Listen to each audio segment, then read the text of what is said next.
Ausgehend von der Ein-Kind-Politik Chinas erleidet die chinesische Bevölkerung einen Rückgang von 1,6 Milliarden Bürgern auf 600 Millionen.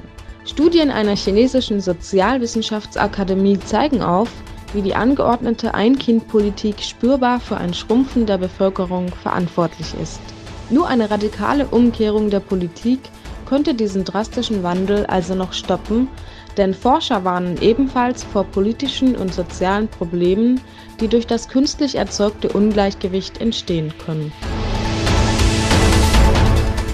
Ein weiterer von vielen Präzedenzfällen zeigt auf, wie die chinesische Kommunistische Partei ungerechtfertigterweise berühmte Uiguren zur Umerziehung interniert.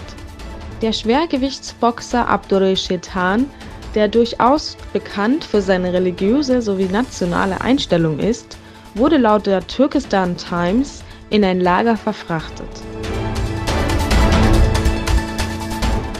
Wie indische Militärs verkündeten, will man weiterhin sogenannte Terrorcamps in Pakistan attackieren. So bezeichnete General Behal auf einer Pressekonferenz in Neu-Delhi die militärischen Aktionen als Kampf gegen Terroristen, bei denen man bereit sei, sie zu neutralisieren. Russland und die USA klären sich derweil bereit, zwischen den Ländern zu intervenieren. Der pakistanische Präsident Imran Khan fordert Erdogan als schlichtende Rolle in dem Konflikt.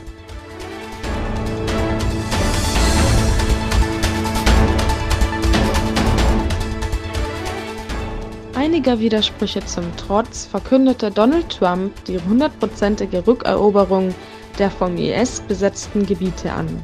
Es sei schneller vonstatten gegangen, als man selbst erwartet habe, so Trump. Andere Aussagen berichten von hunderten IS-Kämpfern, die sich versteckt halten und eine Ergebung verweigern. Der Sicherheitsrat der Vereinten Nationen lehnt den Vorschlag der USA ab, wonach eine internationale Beobachterkommission nach Venezuela zu entsenden wäre. Verhindert wurde dies durch Veto-Einsprüche von Russland und China. Der Antrag der russischen Regierung an die Vereinten Nationen, keine Interventionen und Einmischungen in Venezuela von außen zu gestatten, wurde ebenfalls abgelehnt.